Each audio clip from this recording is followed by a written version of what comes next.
வார்த்தைகளற்ற மௌனம், வேட்கைகளற்ற மௌனம், எண்ணங்களற்ற மௌனம் என்று 3 படிநிலைகளில் ஒவ்வொன்றாய் நாம் செயல்படுத்த வேண்டும்.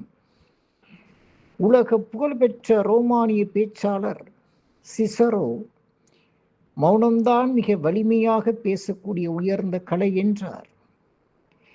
எறும்பை விட நமக்கு சிறப்பாக போதிப்பது எதுவும் இல்லை, ஆனால் அது யாரிடமும் பேசுவதில்லை என்றார் அமெரிக்க அறிஞர் பெஞ்சமின் பிராங்க்லின்.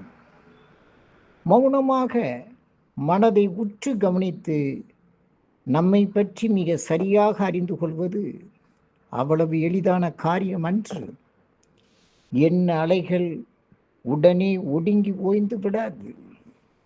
சும்மா இருக்கும்போதுதான் நாம் யார் என்ற ரகசியம் புரிய தொடங்குகிறது. பிரபஞ்சத்தின் ஆழம் மௌனத்தால் நிரம்பியது என்கிறது வேதம். முதலில் விண்வெளியில் பிறந்த யூரிகாரின் எல்லையற்ற மௌனம் எங்கும் படர்ந்திருப்பதை உணர்கிறேன் என்றார். விலை உயர்ந்த முத்தும் பவளமும் மௌனம் நிறைந்த ஆழ்கடலில்தான் உள்ளன. மதிப்புமிக்க தங்கமும் வைரமும் மௌனத்தில் ஆழ்ந்திருக்கும் பூமியின் அடியில்தான் புதைந்துள்ளன.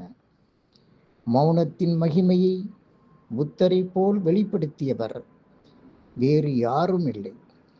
மௌனம் குறித்து பௌத்தம் விவரிக்கும் சம்பவங்கள் எண்ணற்றவை. சிந்திப்போம், சிந்திப்போம். நன்றி, வணக்கம்.